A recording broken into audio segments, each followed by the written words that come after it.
آمین. الصلاة والسلام على رسول الله و آل الأطیبین المنجلین الهداة المهدیین. قال الحکیم فی کتابه إن الله غفور حلیم. عشقتی شبگیر کن بی خوف در راه عشق، شبتوان را آشنای هاست با میر اساس. نام حافظ گر برآید بر زبان ورد دوست، از زبان حضرت شاهم بس است ملتمس. صلواتی که از عمق دل شما و از مجموعه محبت و دوستی قلبی شما منشأ می‌گیرد. در این فضای معنوی و در این زمان بسیار ارجمندی که دلها فقط مهمان حضور ابا عبدالله است، و ارواح شهدای کربلا آید واصل شود ختم بفرمایید.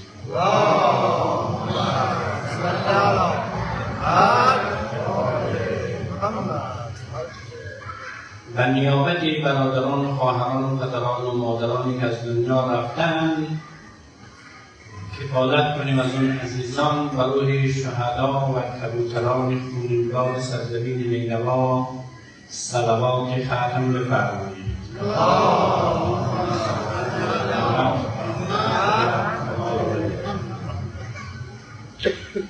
و یاری خدای متعال اول یک مسئله فقهی و بعد هم سوالنامه دیشب را تکمیل میکنم و سوالنامه امشب را توضیح میدم و وارد بحث میشویم. مسئله فقهی اینه که اگر کسی قسم یاد کند و به قسم عمل نکند، مثلا بگوید والله کار میکنم، بالله کار میکنم، یا برتر قسم یاد کند که والله دیگر دروغ نمیگم، ولی به این قسم عمل نکرد، قسم رو شکستان.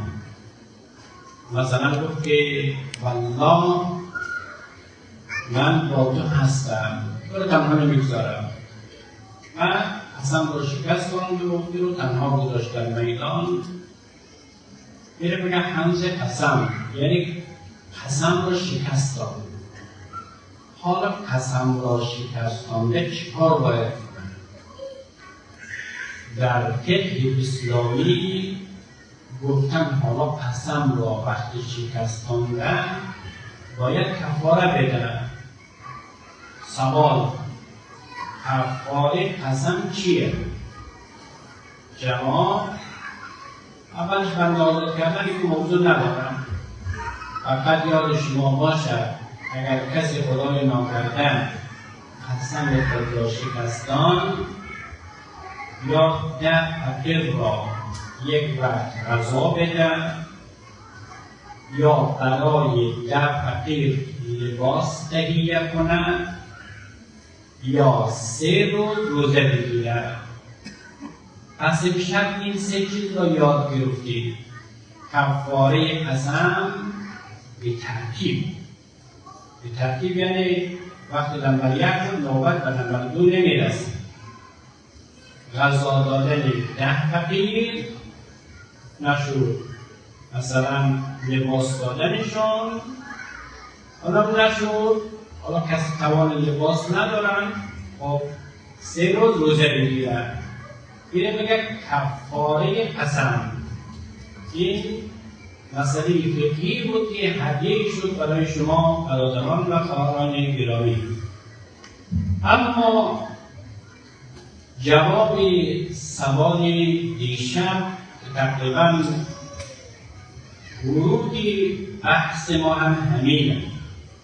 سوال این بود که یک چیزی هست همه انسان ها باور داره که من اون رو دارم. با سواد، بی سواد، مرد، زن، پیر، جوان، همه باور داره که من اون رو دارم و بعد با علامت های دارم. این علامت ها را امشب توضیح میدم. بعد خود را در این آینه نگاه میکنیم که داریم از اون نداریم. ادعایشان هست، همه ادعا داریم که داریم. علامتش چیه؟ بعد این علامات رو وقتی ارزیابی کردیم وقت خود آدم میفهمم که من دارم یا ندارم. اگر دارم چی مقدار دارم؟ آیا مرحله بالا دارم؟ لول وسط دارم؟ یا کاملا دانستن هست؟ بسیار درجه پایین. بیان جواب اون چیزی که همه انسان ها باور دارد ما اون را داریم عقل است. هیچ انسان نمیگوید من عقل ندارم. حالا هر کسی در این مجلس مثلا شما 1000 نفر باشید، یک نفر دست خود بلند بگه که من عقل ندارم. همه ادعا دارد که من عقل دارم. و دلیلش هم اینه که خدای متعال در کتاب اصول کافی حدیث است، از طرف خدای متعال بیان شده که خداوند محدودترین چیزی که خلق کرد عقل بود. اول وقتی خدا عقل را خلق کرد امتحان کرد، گفت که یک کار را انجام بده، انجام بده. گفت را ترک کن، ترک کرد. هر چه خدا گفت این هم را قبول کرد. خدای متعال ارزشمندترین شیئی که خلق کرد این عقل بود. خب این چیزی هم میگم عزیزان، معنای عقل چیه؟ عقل لغت پابند را میگه، یک وسیله ای که یک چیز را بسته کنه و اقال میگن. اون ایام عرب ها عادت داشت شتر را که میبود در یک جای میخوابان، خود چی میرفت میخوابید در یک جای میرفت، برای اینکه شتر فرار نکنه زانوش را بسته میکرد. اما وسیله ای که زانو را بسته میکرد نامش را بود اقال، یعنی ابزار بستن.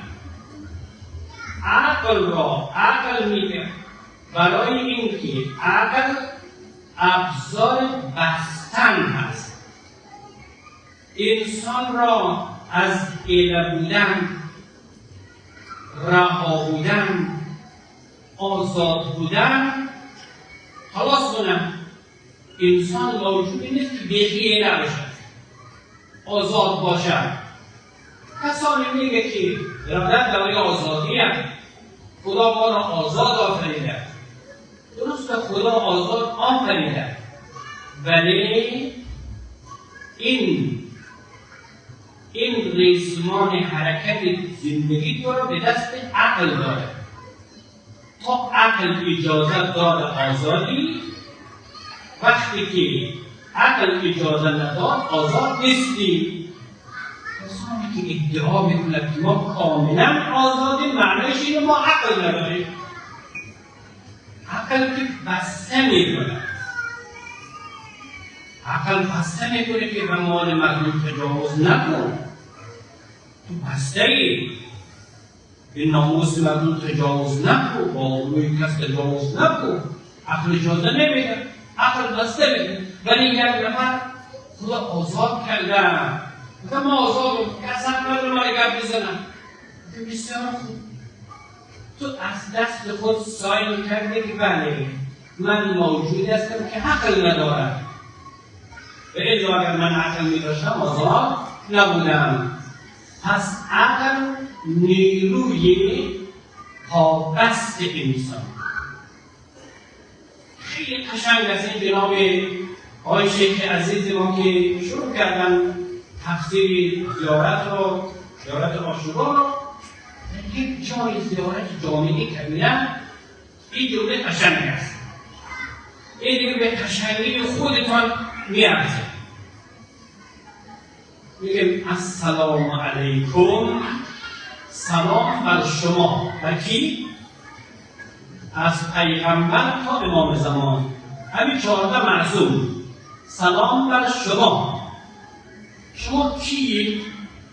اونجا توضیحات داره. یک جایش میرسه میگم شما ذر نها، شما صاحبان نها هستید. نها جمع نهیه. نهیه از ریشه نهی به معنای نهی، به معنای بازدارنده. یعنی شما نهایی در ناهی، نهی کننده، مانع شونده،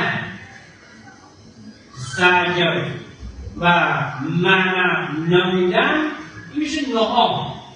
یعنی شما صاحبانی نهایی.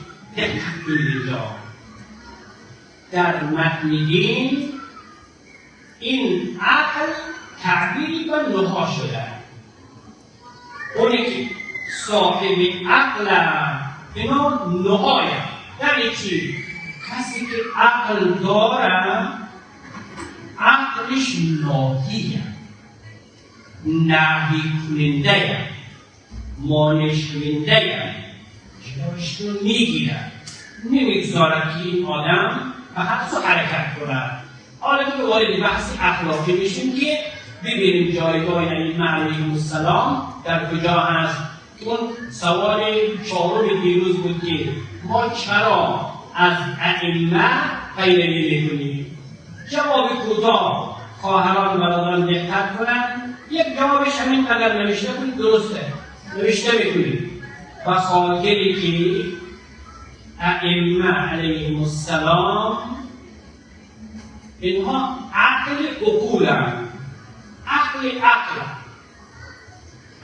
عقل خواستابدهش میتون به شما. یا مثلا بگید بخاطر اینها صاحبان عقلن، اما ساده‌ترش اینه بخاطری که ائمه علیهم السلام صاحبان عقلن. حالا ببینید عزیزان، اگر کسی اینا مثلا این ادعا رو شما داشتیم که همه ادعا داریم که ما عقل داریم، حالا بررسی میکنیم که عقل این جوهره ارزشمند در وجود ما چقدر حضور دارد، چقدر تاثیرگذار روی زندگی ما است. اگر حضور دارد، خوب تاثیرگذار هست، ولی ما عقل داریم. اگر حضور ندارد، ما ادعا میکنیم که عقل داریم، نه، این دیگه درست نیست. مصداقی بحث میکنم عزیزانم. اون هنگامه‌ای که مال حرام در اختیار هست، نه قانون استرالیا خبر میشن، نه دوستی خبر میشن، نه قومی خبر میشن، یک کس خبر نمیشه، ولی میتوانی حرام بخوری. اینجا اگر از درون یک نیروی آمد صدای نخور حرامه، این معنایش اینه که این فریاد عقل. تو عاقلی، عقل داری، و الا اگر تو داروبر خود را نگاه کردی که مردم نمیبینم، حالا ما رو گیر نمیدن، این رو بخورم هیچ کس خبرم نمیشه، خوردی. معنایش اینه نیروی بازدارندگی به نام عقل در وجودمون نیست. ما ادعا میکنیم که ما عاقلیم، عقل داریم، چون عقل خصوصیت عقل مانع شوندگی است، نهای نهی کننده. اگر نیروی بازدارنده بود ولی ما عقل داریم. مثال دومش رو ببینید که شما واقعا از این طیف عاشورایی کمال استفاده رو ببرید. هنگامی که خانگی توی خانومت هست، در یک خانواده 5-6 نفری هستی، همیشه همه کارها نرمال پیش نمیره. یه سری مشکلات‌هایی پیش میاد، یا اختلاف سلیقه، یا یک خسته به کار نرسیده، یا توقعی بیجای هست، یا یک کسی بیرون یا آدمی فریب داده و وسوسه کرده این بازی داده بیچاره، شوهر باشه یا زن باشه. این حرکت نادرستی از این سر زد. وقتی حرکت نادرست رو دیدی قهر دامن تو را خشم گرفت، ولو قهر درست بود، خشم درست بود، حتی خشم مقدس. تو بناست که میشه انت مهمانی عزیز از اروپا آمده خانه، تو آمادگی کامل باید بگیری میشن، تمام مواد خواب آماده کردی، ساعت 7 دیگر خانه بیایی که مواد خواب سر جای خود در فریزر رو خانه گم میزن. یا یک تماس از دوستانش از پاکستان آمدن، علاق از صحبت میدهید. اینجا تو را خشم بگیره، قهر آمد، غضب آمد. همین لحظه اگر عقل کار کرد، عقل فیل نشده بود، تو اگر نمی کرد خشم نگیر، با زبان شیرین خانم جان مصروف شدی، من میخوام با تو کمک کنم، بیا دست به دست هم غذا برای مهمان آماده کنیم. اگر اینجا داد نزدی، فریاد نکردی چه بختی بدی دارم، چه بد کردم، چه بیزی حرامی من داشتم که تو را در خانه آوردم، آبرویم رفت، از اینکه میمردم خوب بود که من آبرویم پیش مهمان بریزم. این معنایش اینه، توی که داد میزنید بالای این خانم، هر بار داد بزنی که از زبانت رو نگرفته، ولی از جانب عقل انا لله و انا الیه راجعون فاتحه عقل خواندی. یه فرمول میدم، فرمول اخلاقی. هر کسی که در محیط خانواده اهل غضب، اهل بگو نگو، اهل لجاجت هست، معنیش که این نیروی بازدارنده عقل رو ضعیف کرده. یا برعکس، خانم آمدن، شوهرش خواب رفتن، این تلفن آمد، خانم تلفنش رو نگاه میکنه که از طرف یک خانم دیگر به داخل زنگ زد. وارد فایل میشه، مسیج ها رو میبینن، عکس ها رو خیلی چیزها رو. جهنم اینجا روشن شد. ولی اگر عقل در اینجا باشد، این زن واکنش نشان نمیده. چکار میکنم؟ فقط دنبال راه حل میگراید. شوهرش رو کسی فریب داده متاسفانه. راه حلش چیه؟ راه حل داد زدن نیست، راه حل جمع کردن نیست، راه حل انتقام نیست. راه حل اینه که به عقل خود، به شرق خود، به قرب خود مراجعه کن، راه حل پیدا کن. حالا این جوان چرا گرمیده شده به طرف؟ هیچ قرار پیدا، علت پیدا. هیچ کار بدون علت نیست. چرا علت پیدا نکنیم؟ اون زن عاقله، او صاحب خرده که او را نهی کرده که گوگو نگوکنه، نهی کرده که جمع نکنه، نهی کرده که نزا نکنه، نهی کرده که تلفن بغل دیوار نزنه.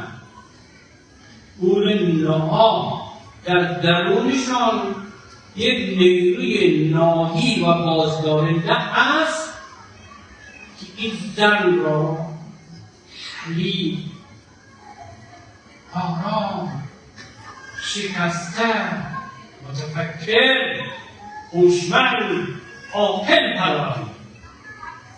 این آدم ادعا کنم من عقل دارم. یادتان باشه هرگاه که جای قهر بود قهر نکردی، جای خشم بود خشم نکردی، وقتی شهوت بود شهوت رانی نکردی،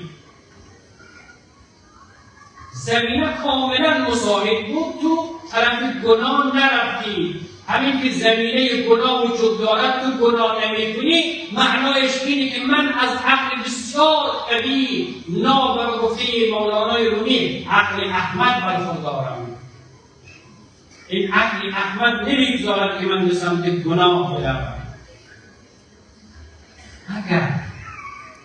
اگر ما عقل داریم، این عقل ما از گناه باز نداشت، مانع گناه نشد. این عقل را مولانای رو می‌بینه عقل جزئیه. این عقل حیوانیه. این عقل انسانی نیست. یعنی شعر را یادداشت کردم.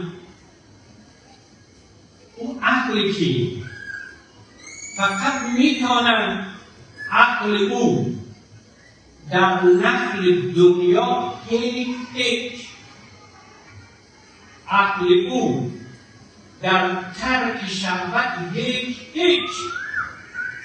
وقتی به عقلش بریم، وقتی طراحی میکنی چنان برنامه ریزی میکنن او رو اونجا بزن، اونجا بخور، میراث رو یک رقم داد میده که همه‌شان به خودشان برسه، کار شریکی داره، نفعش به خودش برسه، ضرر به رفیقش برسه. عقل او در نقل دنیا هیچ چنان هنرمنده، چنان فکرش کار میکنه، چنان زرنگه که اگر شریکش نفع 3 ماهه پیش بینی میتونه، این نفع 6 سال بالا پیش بینی. او برادر کلانش هم ساده هیچ نمیفهمه. وقتی رفته به دفعه تمام دارایی پدر خودم درام خودت کرده، پدرش از دنیا رفت دوامی درام ازی چمن درام بینی باغ بلامینی. عقل او در نقل دنیا هیچ خیلی سرکاره، خیلی هوشمندانه. اما اشکالش کجاست؟ عقل او در ترک شهوت هیچ. وقتی بناست گناه را ترک کنه، ویکند است، شب است، خبر ندارد است، همه ناشناس. اگر اینجا به گناه نرفت، آلوده نشدی عاقله. ولی وقتی در مقابل گناه میرسد اختیار ندارد، در بسته، سربسته تسلیم گناه میشود. پس این عقل نیست. این چیه؟ این عقل را مولانای رومی عجیب سرزنش جدی کردن که ما حیف که این شعر رو برای شما نخوانیم. هم مزاجی خرج شده است این عقل پست. آدمی که ادعا میکنم من عقل دارم ولی در مقابل گناه اختیار از خود ندارم، میره به سمت گناه، میره به سمت قهر شدن و غضب شدن، احساسات شدن و ذلت و کوه زدن، گفتن و زندان نمودن و عریضه نمودن و دوستی جور کردن. هنرمند دیگری بیاد از عقل او هم مزاجش خر شده است این عقل پست.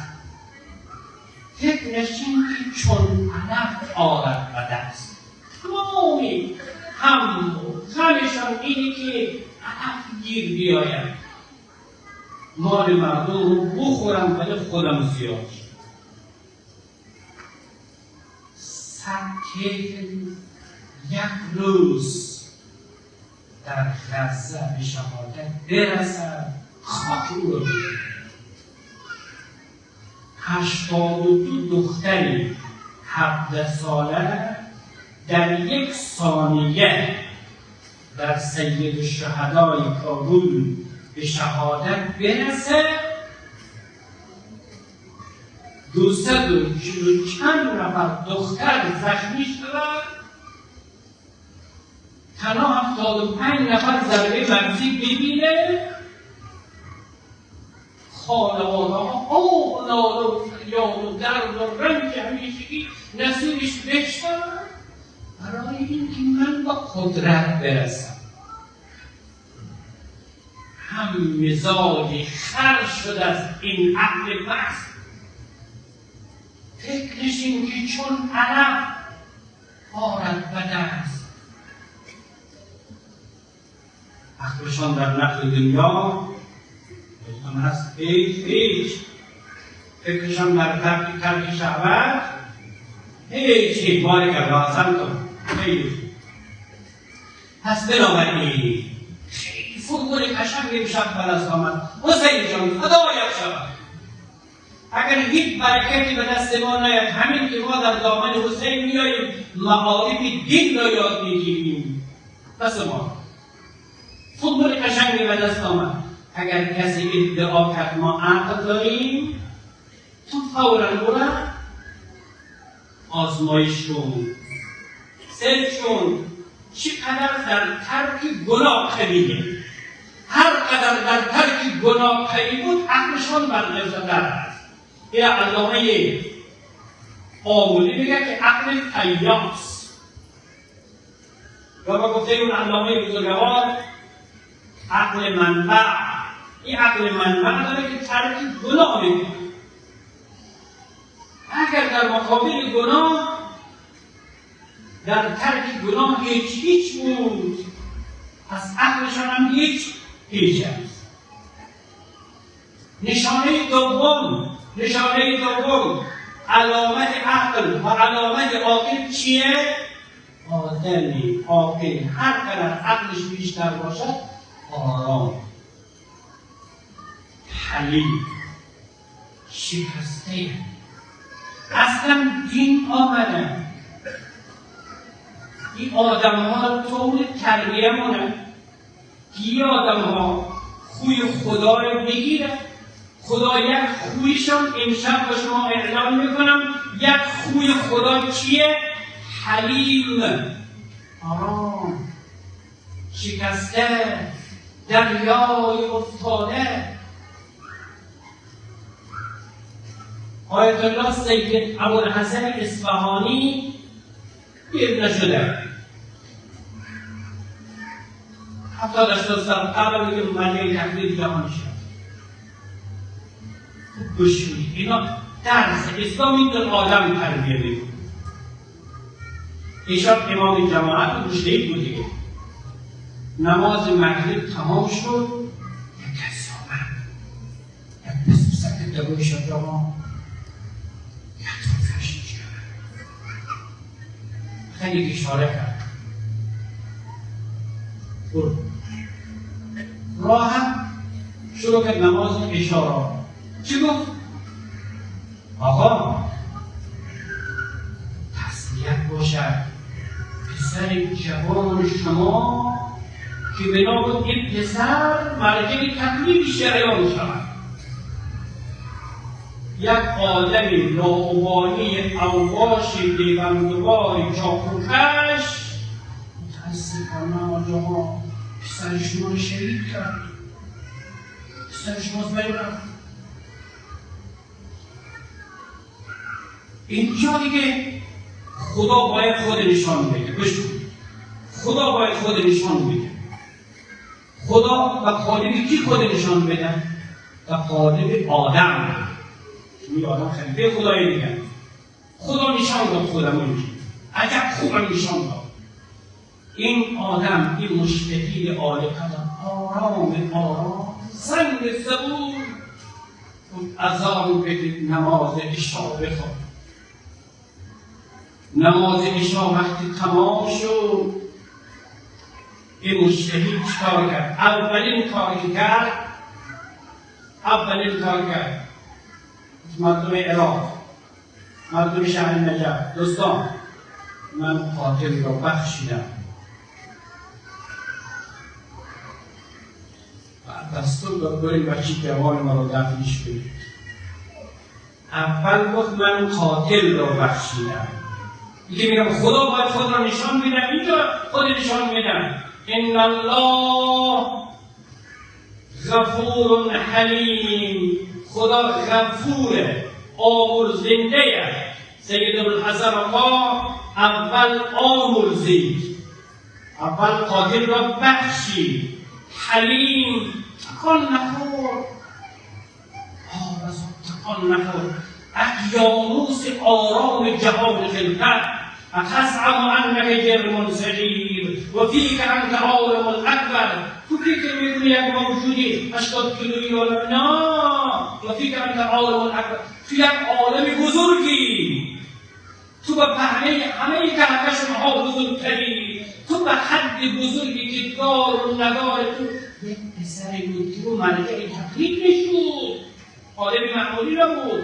سن جوانی بیگناه یک آدم رزل هواش بیاد او رو بکشه، ولی این آدم تکان نخورد. این معنای حلیم.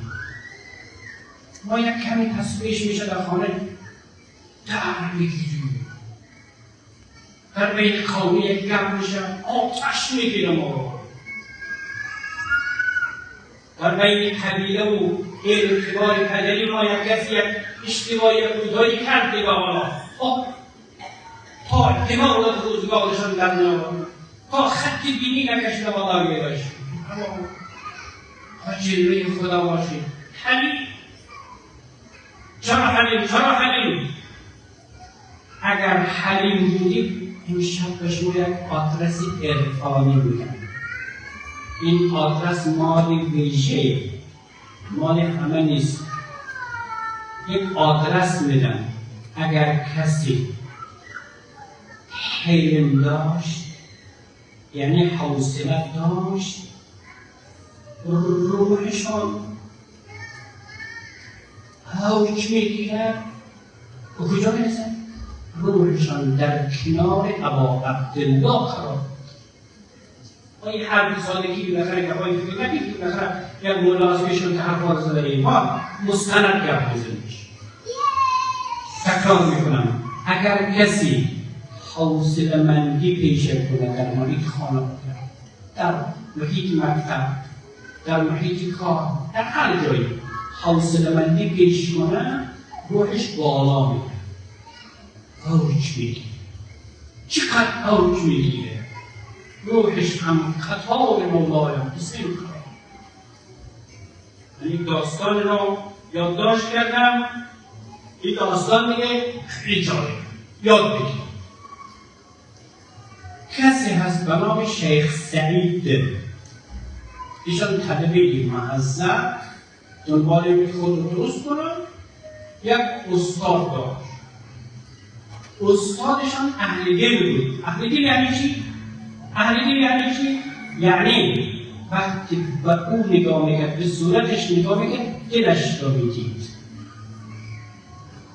ما صورت رو میبینیم، قیافه رو میبینیم، رنگ موی رو میبینیم، زبان رو میبینیم، چشم میبینیم، او دل میدید. گفتم این جام جهانبین و تو کی داد حکیم، دل و جام جهانبین، دل و آشنای راز بود، اسرار حقی داشت. استاد گفت که شیخ سعید امشب شب جمعه است، بریم کربلا. شما میدانید خدا قسمت کنه اکثر علمای نجف شب جمعه کربلا میرن. اکثر حتی بسیاری طلبا رو میبینیم که فقیر هم از پیسی قرص هم کشیدن کربلا میره شب جمعه. دوستان من کمی گرفتاری پیدا کردیم. شما دیگه بالاخره تشریف ببرید و این سعادت ندارید. خب استاد دیگه استاد اخلاق دیگه بدون اینکه رنج تغییر بیده ما تمام از تو شده رقم نه مانند برگ گل درخشان و شاد خداحافظی کرد. همین استاد حرکت کرد. این شیخ سعید یادش آمد چه تابانی بزرگ، هم زیارت کربلا در شب عاشورا را از دست دادم، هم رفاقت استاده. من که قول نازحات را خوانده به قول رباب، گوشمالی دیدم از یاران که گیرم‌تند و از رفاقت صالحان. نعمت از نعماتی است که فکر نمی‌کنم در دنیا مثل او قدر نعمت ارزشمند پیدا شد. حق باشد خدا تصمیم گرفت کاری جبران می‌کنم. چه رقم جبران؟ برو کربلا دیگه. رفت خود از مسیری دریا و خلاصه دو پایگاه کوچیک. پایگاه کوچیکی از پولو کش میشه. او خندق اونجا. نفر کلو بود. یک نفری جسیمی بسیار کلامون با وزن سنگین آمد بلیتی چک خود انداخت و دیگه یه رقم فشار سر جوان لنگر زیاد شماره و یه رقم دیگه خود شده رفت خوب گوش کنید. هر لحظه ای که به یادش می آمد که به هول بگم دوتر میگذارم و هم وزنش زیاد بود هم عرق کرده بود دیگه از این سوش نمیگم. دیگه میخواستم دلم تنگ میشدی اشاره به ما کمی دور برو به دلم می آمد آقا این زوار حسین حوصله میکنه. باز به وزن زیاد میشد فشار می آمد سر از ما بیخی حسین بیتاب میشد. میخواستم یک اشاره یک خواهش نرم کنم گوش میدید خیلی لطیفه. همین که آقای استاد گوش میدید خب ببخشید میشه کمی بسونتر حتی خواهش لطیفم نکرد. هی زمان میگذشت وزن سنگین میشد فشارم زنده زیاد میشد ولی در مقابل هوای نفس حوصله کرده میرم تا اینکه به منزل رسید. تا آخر یک خواهش ظریف هم نکرد. دیگه با دست خود اشاره کنه با زانوی خود گل بده به گوشش آرام و محترمانه بده که میشه کمی روز حوصله کرد. رفت شب جمعه به زیارت مولای حسن. زیارت تمام شد. هرداری که بالاخره جلسه تدریس نتیجه رو حالا اعلام میکنم به شما. شاگردان جمع شدن. استادی که اهل دل هست شاگردان اینجا جمع است. استاد اهل دل بود. دیشب من دارم نقل معنا میکنم. دیشب اولین کسی که مولایم حسین سلام گرمش را استقبال کرد زیارتش را زود قبول کرد این شیخ سعید بود. چرا؟ در مقابل این سر در مقابل این حوصله‌مندی که از خود نشان داد هر قدر فشار می آمد ولی به خود حسین جاتی من دلم نمیشه با زوارتون بالاخره کوچکترین حرف بزنم که او اذیت بشه. ولی شیخ سعید از بیرون آمد اونجا نشست که استادش سر راهش استاد شد در آغاش گرفت. اون استاد اهل دل بود. خواستم این رو بگم کسی که آدمی حوصله‌مند هست صبور هست آرام هست روحشان با خودش نیست روحشان با خداست. او در درجه راقیه هست، در مرتبه عالیه هست. ما فکر میکنیم او زمینی مثل ما در کتاب ما، نه. همین آیت الله شیخ الحسن آل حتی نامه نوشته کرده بود انت الکلب و ابن الکلب، تو سگی، فرزند سگی. ما شما بشیم که خوب کمر کش کنیم، خوب مرد داریم کنیم، واقعی میشیم نامده واقعی من سگ بودیم و مرده دگور نمیدیم. تو آیت الله سید ابوالحسن در جوابش نوشت. به شرطی شما صلوات الهی بفرمایید. اللهم صل علی محمد. از آدم‌ها فکر می‌کنن ما خیریت داریم، باید خیریت خود نشان بدیم. نه، خیریت اینه که بر هوای نفس انسان مسلط شود. گفت که من سگ نیستم، سرارم. I know dog because dog walking with four legs. I walking with two legs. هشم سگ‌ها با 4 پای قدم میزنن، ما با 2 پای. I speak عربی. ما که عربی که کمتون میبینیم. Dog no speak Arabic. Dog speak Arabic. حتی فقط اول عربی پیدا می‌کنه. بعد که فرق دیگه‌ش اینه که سگ‌ها پشم دارن، ما که پشم نداریم. بسیار با آرامی جواب نامه‌ش داد. وقتی نامه به اون آدمی حتی رسید، اعتقاد قطعی پیدا کرد که آدم مجتهد ولی خدا. عزیزانم، انسان تا در دل مردم حکومت نکنه، در قلب مردم حکومت نکنه، به هیچ حکومت نمیکنه، ولی میخواد در قلب حکومت کنه. با چی؟ وسیله حکومت در دل چیه؟ حوصله. میخوای در محیط خانواده بچه تو رو دوست داشته باشه، دختر دوست داشته باشه، خانم دوست داشته باشد، خانم بخواد شوهرش دوست داشته باشه، همه دوست داشته باشد. این فرمول کلی که همه دوست داشته باشد، راهش چیه؟ فقط حلم، متصف شدن به صفت خدایی، رنگ خدایی و سدره خدایی با خود گرفتن. اصلا دین آمده. بگید انسان ها شما به رنگ خدایی درآیید. این حالا من شما سوال میکنم، دنیای متمدن، دنیای تکنولوژی، دنیای اتم، دنیای اقتصاد، علم چه یاد میده؟ بفرمایید. اگر اینا علم خدایی شدن و حوصله‌مندی رو درس میدن، نشان میدیم کدام کالجی که ما بالاخره خواهیم بریم شاگرد اول خارج شیم انشاءالله. شما خواهید های شیخ هستو امکان نداره، خود زامن نگید. صلوات ختم بفرمایید. و حرف آخر میگم تمام. ببخشید اگر دیرم شد، حرف آخر میگم.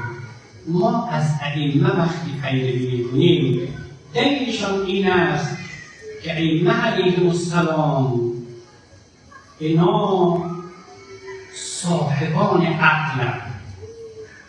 عقل در چنگال اینهاست، اینا راهنمای عقلند. همه انسان ها عقل دارند. اگر عقل به تنهایی کارگشا بودی، ما شاهد تلفات تقریبا 1 میلیونی بین روسیه و اوکراین فعلا نبودیم. اونا ادعا نمی‌کنن که ما عقل داریم؟ نه، اونا عقل کل میداد. حالا اون طفلان چی گناه داره؟ از خانه خدایان میشن، خانهایشون بدبخت میشن. چی باشم؟ ترس در غزه، در یمن، در لبنان، در افغانستان، همه خود عقل کل میدارن. اشکال قضیه کجاست؟ اشکال قضیه اینجاست که بشر از امام بریده است. چون از امام بریده است، عقلشان در چنگال امام نیست. عقل شبیه شیر آبه. شیر آب رحمته. اگه شیر آب در خانه کچان یک روز زندگی نمیشه. ولی این شیر آب باید به دست آدم باشه که تشخیص بده آب سرد کاره، آب گرم کاره، کم کاره، زیاد کاره، چی مقدار کاره، آدم باید باشه. پشت این شیر آب عقل باشه که ما میگیم عقل. ائمه علیهم السلام عقل. اینا راهنمای عقل. چون عقل بدون امام نمیتواند راه برد، خدای متعال از حکمت انتخاب کرده، تعیین کرده امام را تا امام راهنمای عقل مردم باشد. عقل شریفه، عقل ارزشمنده، عقل سراجه، عقل چراغه، عقل نوره. ولی این عقل باید وقتی چراغ بود، چراغ باید به دست چراغدان باشد. چراغ اگر به دست آدمی لایق نباشد، چراغ رو میزنه به جایی. چراغ بدون چراغدان نتیجه نمیده. شما لایت ماشین خود را نگاه کنید، اگر پشت این لایت آدم نباشه، نور هست، نمیشه اون راه خود رو پیدا کنید. پس ما که اطاعت از امام را واجب می‌دانیم، عاشق حسینیم، عاشق کربلاییم، با خاطر که ما راهنمای عقل است. حالا دیگر سوالا رو مطرح می‌کنم، جوابشون رو میگم، شما هم. خب سوال اول، اول نها صاحبان عقل کیانند؟ جواب 12 امام یا امامان معصوم. سید ابوالحسن در مرگ کدام عزیزش حلم و بردباری نشان داد؟ در مرگ فرزند. خب حلم در حدیث تعبیر به چی شده؟ به چراغ. محبوب ترین مخلوق پیش خدا چیست؟ عقل. این نقلم دادم، حالا دیگه باید نوشتهشون رو یا داشتشون رو خودتان انجام بدید. صلوات بر محمد و آل محمد.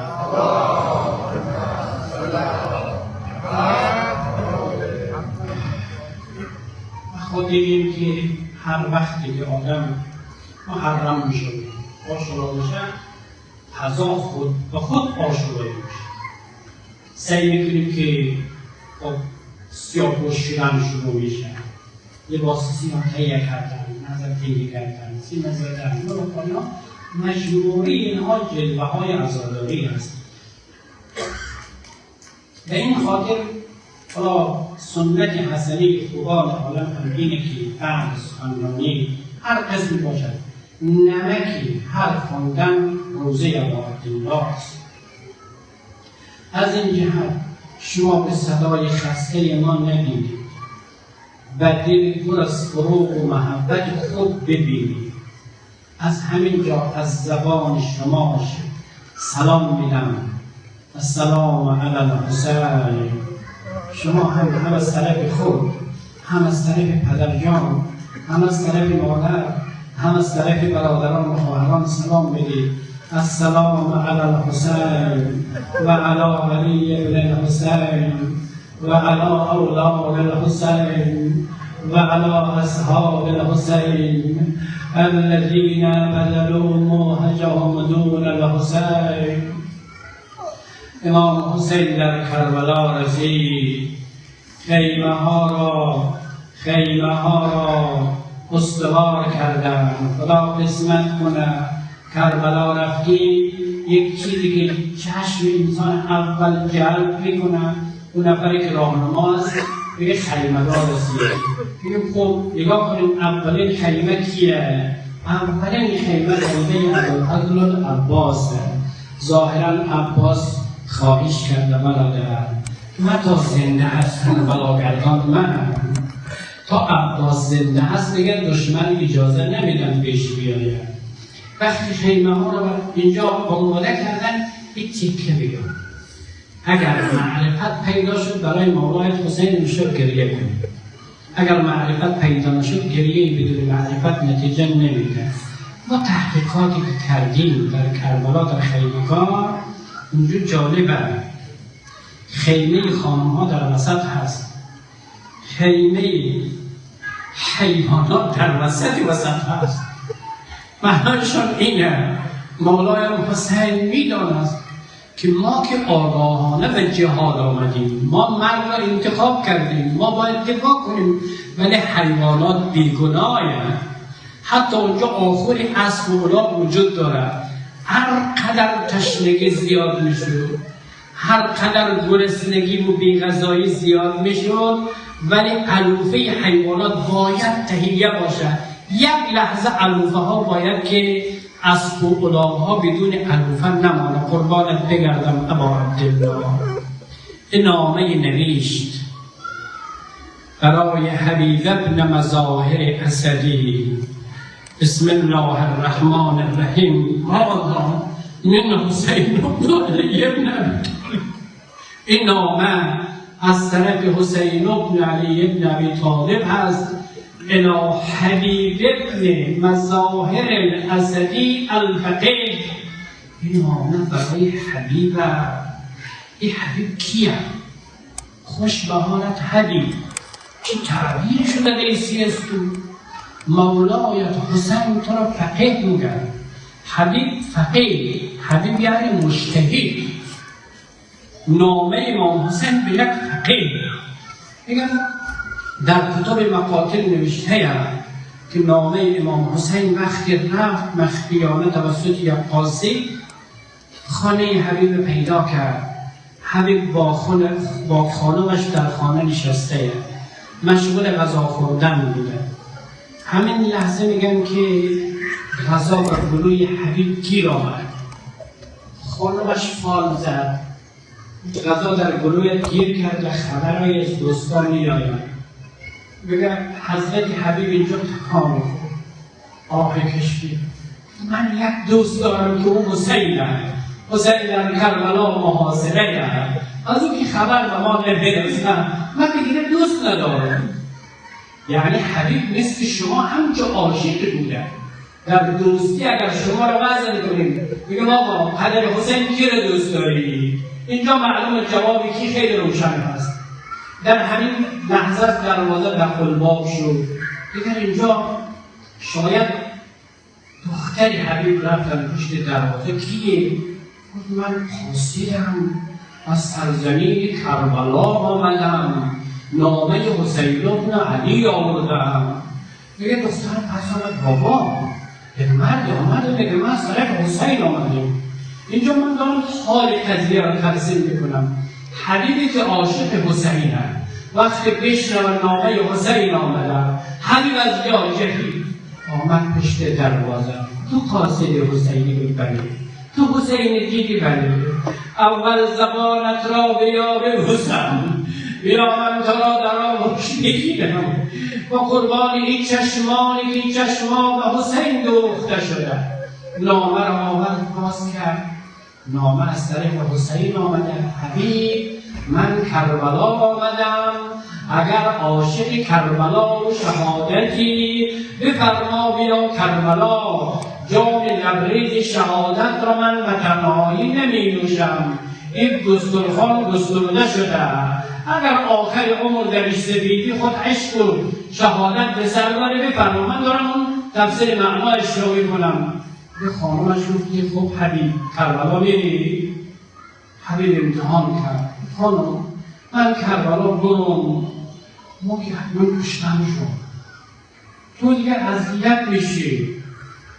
این جمله‌ای در کتب مقاتل نوشته میگه این خانم نشست و خود میگه یه وقت صدا زد حبیب اگر به ناز و کمک حسین فرزند زهرا نمیروی تو در خانه بنشین، مرا اجازه بده من سر راه کمک مولای حسین میروم. حبیب از خانه از امتحان دید خورمش خوب آماده است، من برم بازار. وقتی بازار آمد در دکان عطاری مسلم ابن اوس حجر را دید. وقتی مسلم را دید، مسلم چی میکنه؟ گفت والا ریشم سفید شده، یک حنا میخرم. حبیب یک اشاره کرد، مسلم میخواهی تو را یک جای معرفی کنم که او حنا نمیره تا قیامت اون رنگش باقیه.